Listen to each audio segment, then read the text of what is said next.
Good afternoon, Packers fans. Aaron Negler here with your Packers Daily Chat, coming to you live on the Cheesehead TV social channels. It is Tuesday, Packers day off, at least for the players, but the coaches are ensconced inside Lambeau Field, cobbling together a game plan, getting ready for a showdown with the Houston Texans, who, ladies and gentlemen, boys and girls, watching that Texans game against the Patriots earlier this afternoon, my goodness, that is a team that is clicking. This is going to be one of the stiffest tests of the year for your Green Bay Packers. Thankfully, getting this contest at home. And I've seen some grousing about this being a noon kickoff. I love the fact that it's a noon kickoff.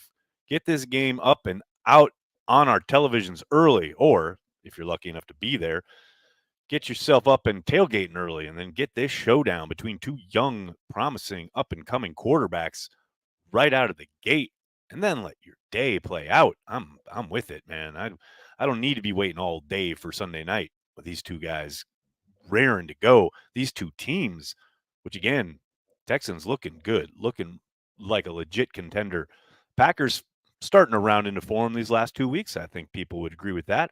And I think a big component of that is the way they have not only come together on the field, certainly you've seen both sides of the ball start to gel a little bit, but I think with the things that have happened over the course of the last week plus with Romeo Dobbs, you've certainly seen hints of a togetherness that maybe has not always been present publicly. I do not doubt these guys are close behind the scenes, but the way they picked each other up and picked Romeo up in that game on Sunday, post touchdown celebration, etc., you love to see it. It's a young team that is still, learning the game together as they grow and develop together and come up in this NFL world.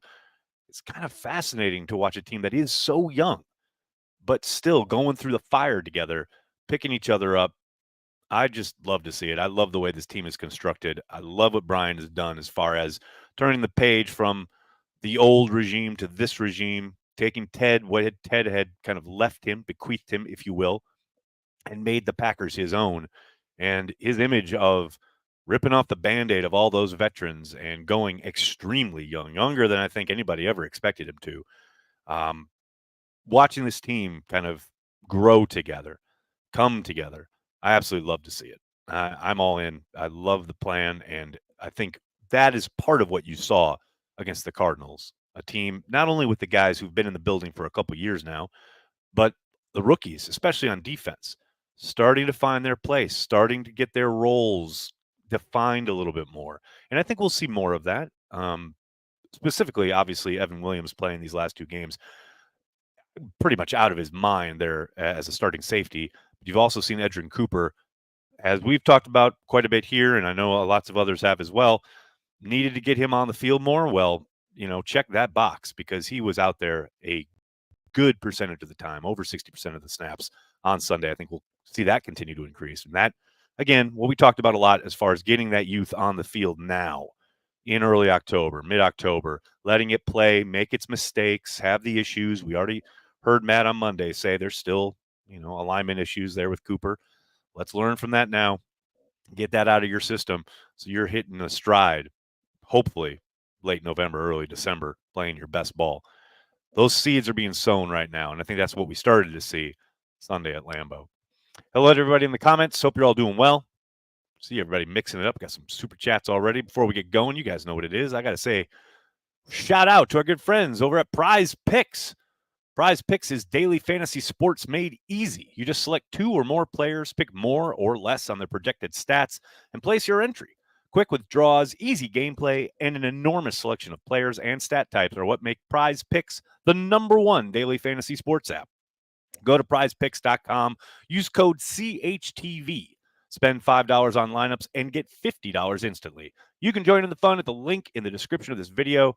If you were with us yesterday, my Aaron Rodgers pick paid off, baby. Always good to watch Aaron Rodgers not let me down. Now, I can't say the same about Jets fans, but PrizePicks, you made watching Aaron Rodgers enjoyable again for this Packers fan. So I salute you. I'm telling you, people, download the app. Join in the fun. Link here in the description of this video. Do it, folks. You know you want to. What's going on, commenters? How we doing? It's Yo-Yo. What's up? It's Yo-Yo. What a handle. Abdul, thanks for the super chat, man. Hey, Aaron, going to the game Sunday. Win or lose, will this judge whether we're serious Super Bowl contenders or just another game against a good AFC team? I don't think anything's written in stone in October. I think, seriously, it's a good barometer. No question about it. But say the Packers faced the Eagles last year in mid-October. Would you have said, oh, this is definitely means that we're a Super Bowl contender? And then you watch as the Eagles completely flame out towards the end of the year and into the playoffs. It is a good football team, and they are certainly one of the better ones, not only in the AFC, but probably in the league right now. But it is mid-October, and what they will become is not yet written. So I would caution against trying to place too much importance on it. It is a good measuring stick, though, because, again, they are a good football team, and they are playing well.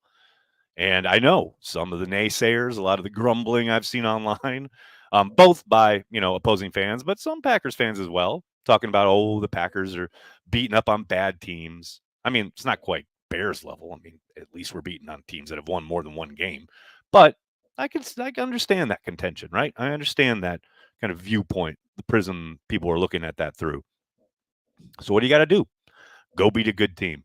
Well, the Texans absolutely qualify. So it's a great measuring stick, but it is a measuring stick in October. Doesn't mean much for either team as far as their, quote, ability to contend. Got a ways to go there. Ed, thanks for the super chat, man. Glitched yesterday. Xavier McKinney didn't have an interception Sunday. Time to bring up someone from the practice squad? Yep, that's it. That's got to be it, right? I think you've got the correlation down. We're going to have to work on that here at Cheesehead TV headquarters. John Simitovich, what's going on, man? Thanks for the super chat. Hope you enjoy the New York Packers. Run it back again. Ha. I got to admit, like I said, with PrizePicks, I'm going to be utilizing Rodgers and Davante Adams probably every week. As far as my fantasy team, it's pretty awesome because I have Davante as one of my keepers. And his last couple of weeks have kind of stunk not being able to utilize him. Though I will also point out that I'm the only undefeated team remaining in the Lombardi League, of which I am a longstanding member. But Davante Adams with Aaron Rodgers, it's fun. Man, I know I've seen a lot of snark today, which I guess I understand, but I'm going to enjoy the hell out of watching Aaron Rodgers and Davante Adams on a football field together again, especially since I don't have any emotional involvement in it. Like, I don't care about the outcomes. I just want to see them ball out. I think that's going to be a ton of fun. And I thought Dara put it perfectly on Twitter this morning. I mean, I'm a Packers fan with an exciting up-and-coming team, a young coach quarterback combo trying to ascend into contention, all while getting to watch some of the greats from the organization of, the past still slinging around in the AFC where it doesn't matter. It doesn't portend anything for the Packers. I mean, that's the best of both worlds. It's a great time to be a Packers fan. Absolutely love it. Joe, what's up, man? Thanks for the super chat. Texans defense only given up 180 passing yards per game, but they've given up 12 TD passes. Are they an aggressive gambling type of defense? I don't know if I'd go so far as to say they're gambling, but I think they mix things up quite nicely. I don't doubt for a moment that that pass rush is going to be a big, big test for the entire protection unit. But, Rasheed Walker and Zach Tom in particular. And I know Zach, obviously playing outstanding ball so far this season. But this is a team that not only gets after the quarterback, but they have a couple of pass rushers. Danielle Hunter, first and foremost, as far as a new addition to that group, they're able to really make things miserable up front for you. I do think they do a great job of mixing their coverages up in a way that maybe not quite dial a coverage, but it's hard to get a beat on tendencies from what I've seen. So as far as being able to score on them, look, if there's a offensive coordinator out there or an offensive game planner who can figure it out and crack that code, it's Matt LaFleur, who I think is really calling some of the best kind of offensive football, both the plan during the week heading into the games, but then game day of adjustments, trying to take advantage of what they're seeing on tape. The touchdown to Watson this past week is a perfect example. That was a play that, Love said they did not have in the game plan, did not work on it that week leading up to the game. but they saw something on tape. They saw how the Cardinals were playing certain formations and certain personnel groups and took advantage of it. That's coaching, man. And you got to have the players. Obviously, they need to execute, but that is high level coaching. And as good as the Texans are, I think Matt LaFleur's got something for him. No question. Jason, what's going on, man? Thanks for the super chat. I'm 27 and I've never seen a Packers team seemingly this together and this bonded in my life. And I love the trust Jordan has in his wide receivers. This team could get very scary for the rest of the league. Jason, I agree. And I hear what you're saying because if you are 27, you've probably seen some tight knit Packers teams. I don't doubt that for a moment. But certainly towards the end of Rodgers' tenure, it was the Rodgers and Devontae show. And then you took Devontae away and you saw how kind of rough that was that one season. And then, like I was talking about at the top, man, ripping off that Band-Aid veteran-wise and going all youth and heavy into youth, they certainly seem to have hit on exactly what they had hoped as far as a group that would get thrown into the fire and grow together. We heard Brian talk about that last summer. I believe Willie asked him that question almost directly.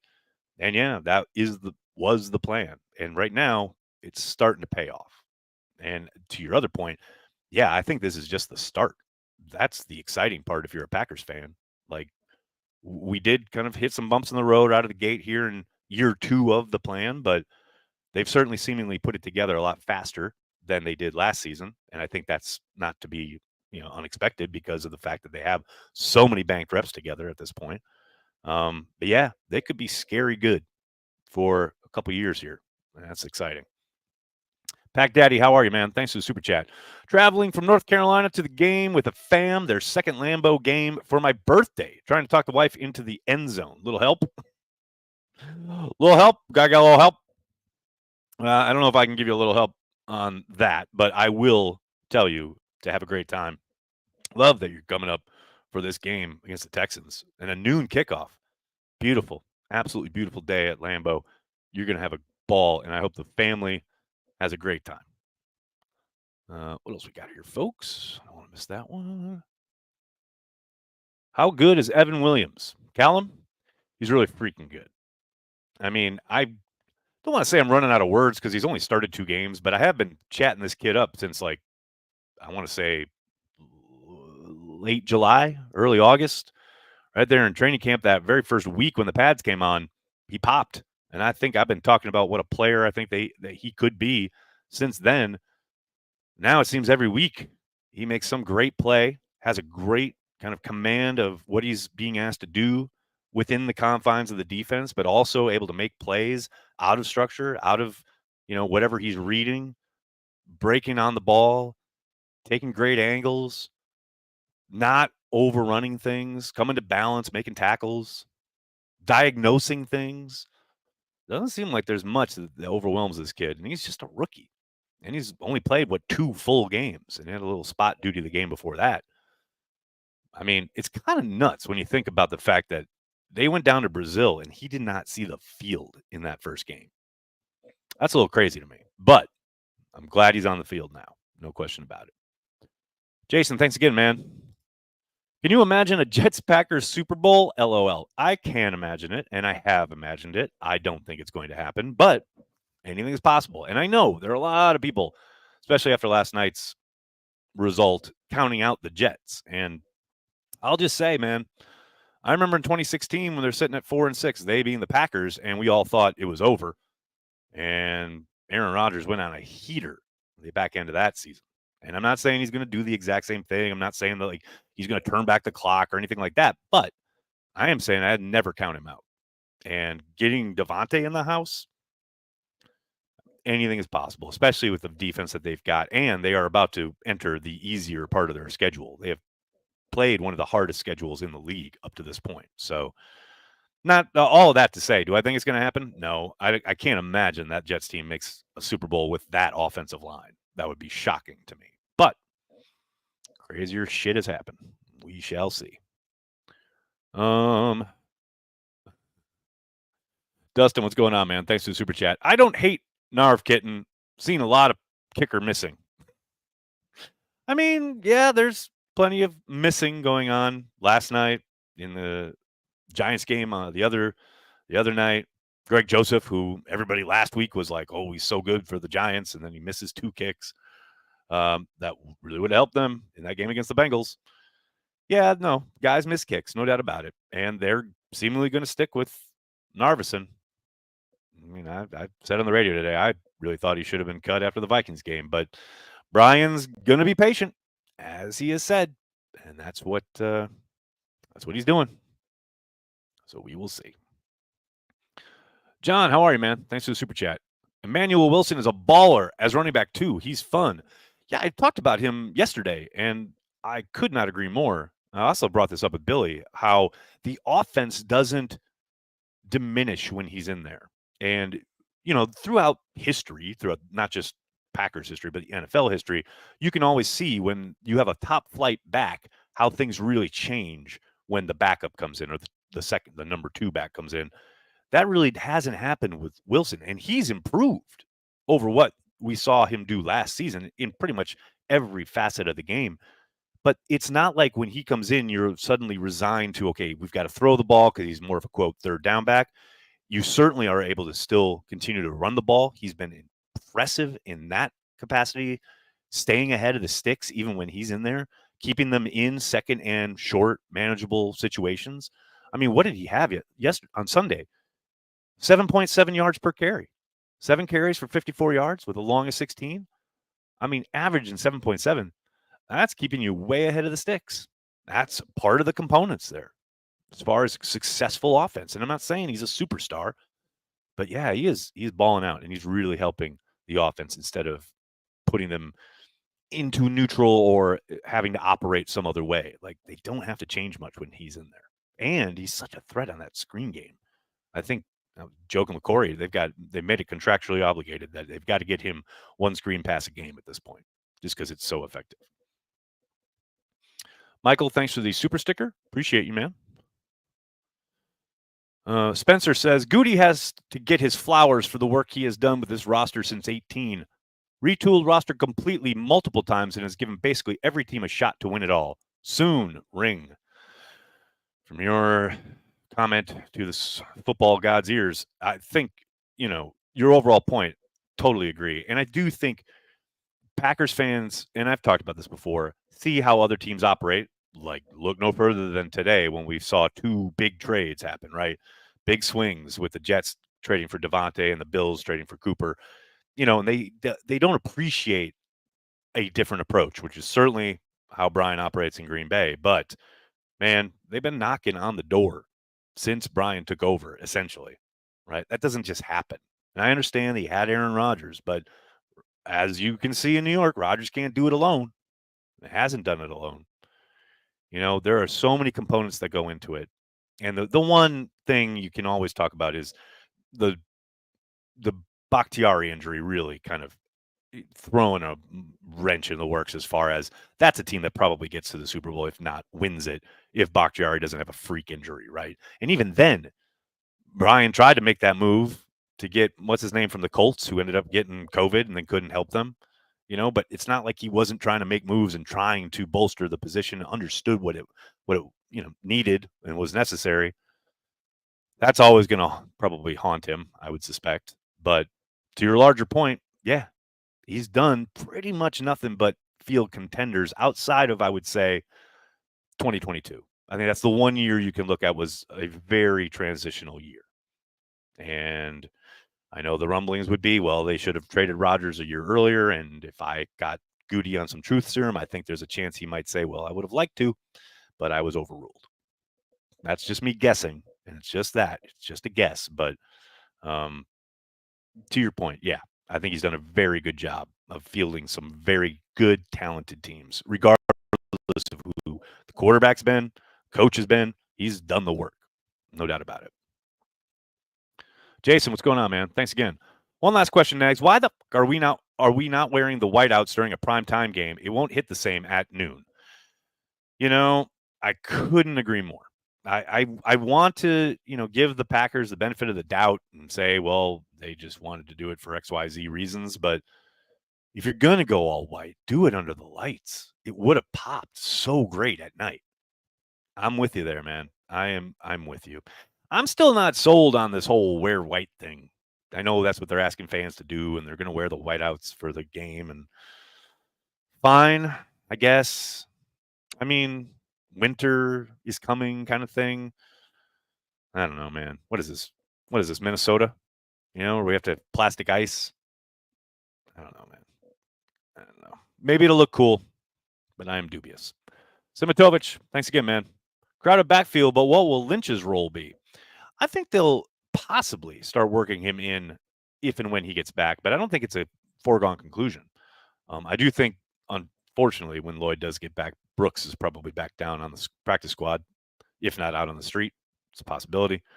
But yeah, this is the week where they can start opening that window for Lloyd if he's in a spot where he can participate as far as his rehab goes. But yeah, man, look, it's a long season. That is a tough position. At some point injuries are going to strike. Just put him in the mix, And if he's not utilized right away, that's fine. But get him some touches. I'd say like 3-4 every game just to get him ready. And then maybe if you never need him, that's fine. You just come back next year and hit the ground running at training camp. But more often than not, especially at running back, you're going to need the bodies. So I'm fine with bringing him back slowly. John, thanks for the super chat, man. Missed 2 games, but second 4 TDs. QB drafting is easy. John, obviously referring to the fact that Jordan Love, I believe, is still tied for the league he's second now. He was tied for first, I thought, but now apparently second touchdown passes and has missed 2 contests. So he's going pretty good. Going pretty good here in 2024. Oh, Brandy, don't get me started. I still hate these dumb roughing the passer or unnecessary roughness calls. Oh, baby, that first one on Rodgers, and I know he said it, was awful last night. I mean, that was god-awful. You talk about a defender doing every possible thing not to put his full weight on the quarterback. He extends his arm into the ground totally unnaturally, not something he would do back in the day when he's just able to tackle the quarterback and drive him into the ground, which is the exact opposite of what the guy did, and he still gets flagged. And I appreciated Rodgers. You saw on the replay him talking about it's a rough call, and he called it out in the post-game presser, as he has often. Like, I don't know if people remember this, but he always talks about that. How, as a quarterback, you shouldn't be begging for those calls. And that one was absolutely absurd. Like, that whole crew last night was garbage, so I can't say I'm surprised. Evan, thanks for the super chat. Thoughts on the Packers having Brandon McManus in for a workout today? I mean, you're going to do it, right? You got a kicker who can't make kicks. So they're going to work him out, see how he's doing. Maybe they pulled the trigger there. I talked about this, I believe, yesterday or maybe Monday. Or I'm sorry, on Friday. But I don't know, man. I'd be surprised if Brian invited the off-field baggage there with McManus into the building. But they're going to do their homework. And if they feel comfortable with it, maybe they pull the trigger. But I'm not surprised about a workout. I mean, that's doing your due diligence, right? Josh says, I am a huge Wilson fan, but I'm really looking forward to getting Lloyd back. That completes a nasty 3-headed monster that nobody wants to face. Josh, I'm with you, man. I thought he looked really promising this summer, and it's really unfortunate that he has suffered the injuries and the type of injuries he has early in his career. But, man, I think the promise is undeniable. I think every time he got the ball in camp, in the preseason, you saw what the Packers saw in him when they drafted him. And I'm with you. I think shiftiness and explosiveness and ability in the passing game, you like what you see there, and hopefully they can integrate that when he's ready. What else we got? If the Packers went to the Super Bowl, would you do a watch party? Good question. I believe so, although I'll be in New Orleans for the Super Bowl, so TBD. Let's worry about that when we get there. Let's beat the Texans first, shall we? It'll be good. It'll be a good time. All right, buddy. I'm going to have to get going. I cannot thank you enough for hanging out, talking Packers each and every day, Monday through Friday, right here on the Cheesehead TV social channels. Patreon members, Carry the G Club members here on YouTube. Make sure you join us for this week's happy hour happening at 6 Eastern, 5 Lambeau time today in a little over a half hour from now. So make sure you check out the information for that on your respective pages. The rest of you, please hit like, hit subscribe, tell your friends, tell your family. Cheesehead TV. We are devoted to Green Bay Packers fans worldwide. Thanks a lot, everybody. Have a great night. Go Pack Go.